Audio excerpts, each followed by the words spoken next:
Parang Indiamenko ang lasa. Pagkahilaw. Pagkahinog, ganun din naman siya. So wala pa siyang butas siyempre kasi ano pa siya, mura pa. June plum sa English.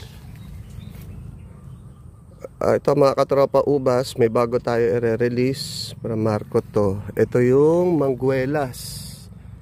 Ayan. Ito magdo-double size pa to o triple size kasing size ng Siniguelas. Ito hilaw pa kasi siya, pero kahit hilaw makakain naman siya, pero hindi mo papansin yung buto niya. Tapos pagka nahinog ay kulay dilaw. Ayon sa search ko, parang ano to, Malaysian country. Ito 2 years old pa lang siya. Ayan, ganyan na yung puno niya. Ito yung bulaklak niya. Ito yung bunga niya na pwede mag double size pa yan. At pag nagdilaw, yun yung hinog niya. Ang lasa niya ay parang mangga. Ayan. So maliit lang siya, bubunga na. So tikman natin. Kuha tayo isa. Pero hilaw pa to. Ayan, hilaw pa siya. So papakita lang natin sa inyo. Ayan. Hilaw pa to, ayan.